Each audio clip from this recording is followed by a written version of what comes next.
Kai's been waiting for her moment to shine as she feasts on 1-drops. And guess what the historic meta is? All these 1-drops. So we're playing this Orzhov control deck with the exile theme so that when her ultimate fires off, we're draining for a ton. This is basically the Kaya deck built around her. Gameplay's coming right up. Let's get exiling. All right, we're in on the play. We've got some early interaction and approach at the late game.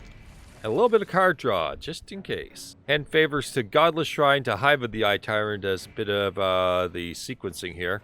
That way we have Fragment Reality available on turn 2 or Lonely End, however our draws line up, basically. Or, you know, nothing. We can Painful Bond, although that would make things cost a little bit more here. Alright, our opponent mulls to 6. Playing Selfless Savior. That thing is, it's not going to feel too good here in a minute. Alright. Pass turn. So, Selfless Savior doesn't save anything here, like, at all. They do 1. I think that was the bait. Grateful Apparition. I'm just going to Painful Bond. This doesn't even, like, compute as something I should care about.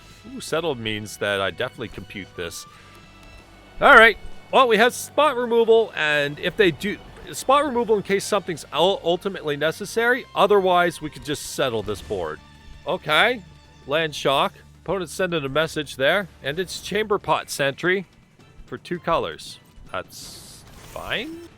Stonecoil Serpent for 1. Yup. So Grateful Apparition does its thing, right? I don't care about this. This is fine. Remember, if they get cute about how they attack next turn, playing around Settle and all that, we have plenty of ways to play around playing around Settle. So we might just ramp them to about 10 million. Also screw with their Scry. Selfless Savior again. Yep. Oh, this is easy. Here, have some lands. I love that pause when people go, I regret everything in life. Moments before the disaster pause. Alright, so now they have 1 million mana and 1 creature that the Wandering Emperor can nuke to hell. Your move.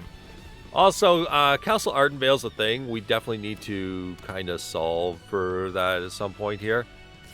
I'm thinking with just Wandering Emperor and, yeah, easy peasy. If they get cute about any... Like, we're going to block this. And if they get cute about any of that, this will keep the Ardenvale in check. Okay. Okay, what we got here on the play? We've got some Fatal Push, Painful Bond, Wedding Announcement on 3. Shattered Sanctum's probably going to have to be our turn 1 drop, luckily on the play here. I think I said on the play. I was half paying attention.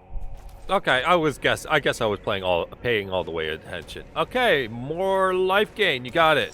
If that's the case, well, we got double Fatal Push. What do I want to do? I think I'll say double black mana, and let's see what they do. Eiganjo Vanguard. Okay, that I was not expecting. I should probably Fatal Push anyway. I can play Wedding Announcement to that Eiganjo Vanguard, so let's play to that. Ooh, Lonely End.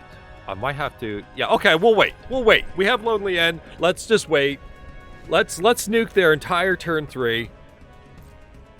Tricks? No tricks? Alright. Bye!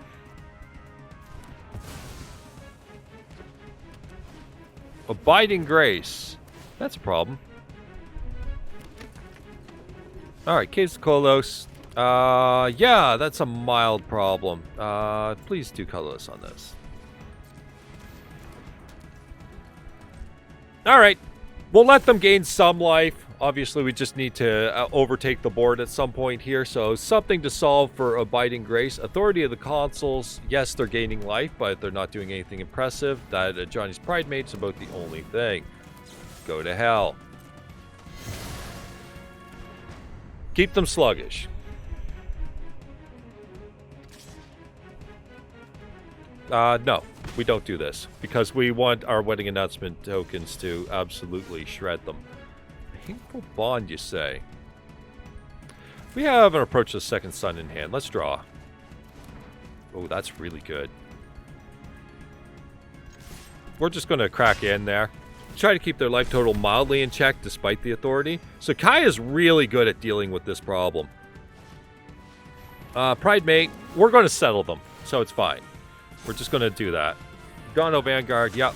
We just have to simply settle them.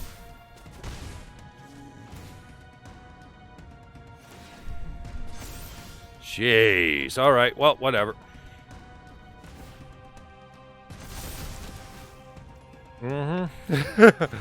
This is fine. The life gain is not fine, of course, but yeah, whatever. We'll solve for this. Another authority. Yep. Gideon Blackblade. That was certainly not on my list of things to expect.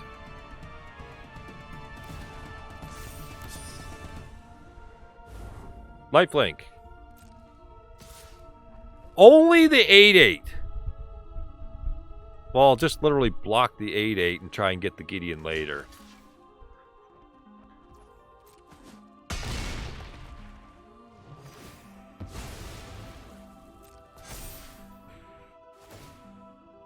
We'll have to find a Emperor or something like that. Takenuma is going to find literally nothing. All right. Yeah. We're kind of stuck right now. If they literally do the attack with only one, we're kind of busted for a while. We can play more wedding announcement and so on and so forth. Gideon is problematic as long as they never attack and they play way too passive for their own good. That said, I mean, we'll just constantly block with 2/2s. If this is their plan, we will literally just block with 2/2s all day. Like, we'll find a farewell. We'll find something, guys.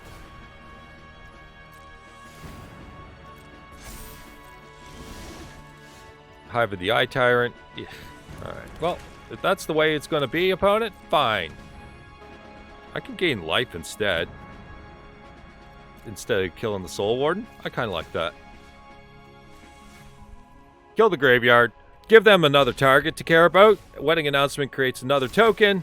Although being tapped, there's a possibility that Gideon plays aggressively towards that token that's in play to try and force damage through.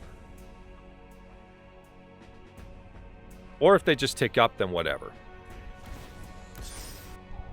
We just let this happen. We're catching up on tokens now. Let them play out. Okay, well, we have our answer. See you in hell, sucker! Nice life total. Catch up to that! Yeah. So, when the opponent has infinite life, how do you beat infinite life? Approach of the Second Sun. When the opponent's just doing too much obnoxious crap and your draws are purely... Yes, Approach could be a different card. Approach could be Farewell and it could solve a problem. But then, against the removal heavy decks, what's a Farewell? Approach is in here for its own unique reasons. So we're just going to make sure we stay alive here. Okay. And just simply block, and who cares? Keep it to a limit. Alright. Play Eiganjo for Mana Tide and see you in hell! That's how you play life gain, opponent.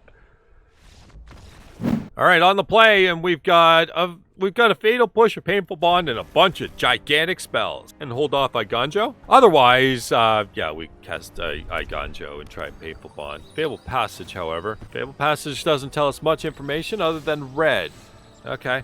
Well, if that's the case, I'll just set up for Painful Bond. Our opponent with Steam Vents, sure thing.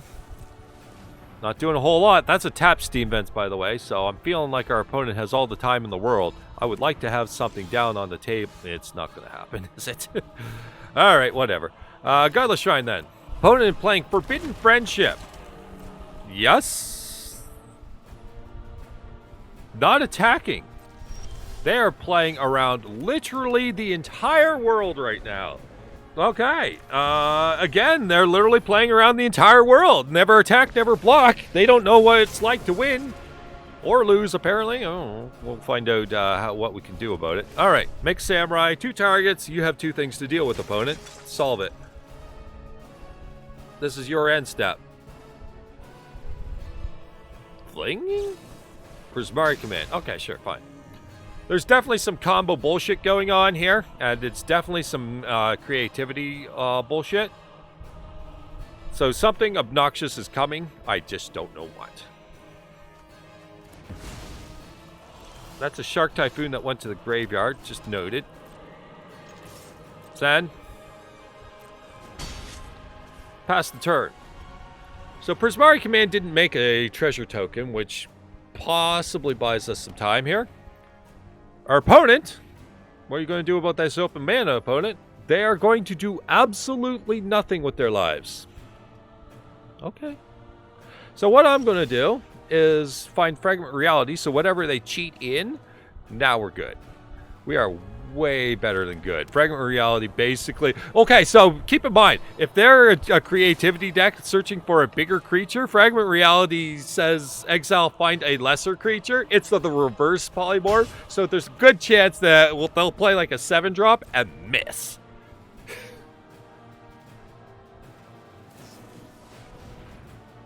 There's the creativity. Yep. So it's just, what's the crippling card that I need to get rid of? Don't know. We'll find out. That's the thing. I don't know why we're playing around. Push.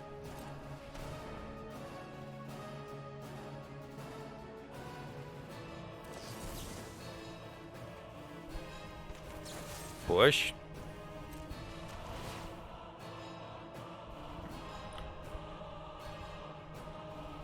So something's winning them the game this turn.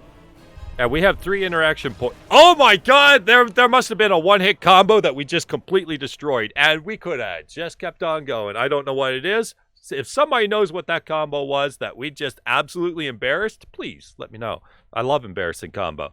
I played about 30 games with this deck today, and Kaya has been useful in almost all of them. Real happy to see that she's doing well. Anyways, here's a video for you. I made a deck that beats an opponent without casting a single spell. Not a one. Go ahead, take a look. See how it happened. Take care. Bye-bye.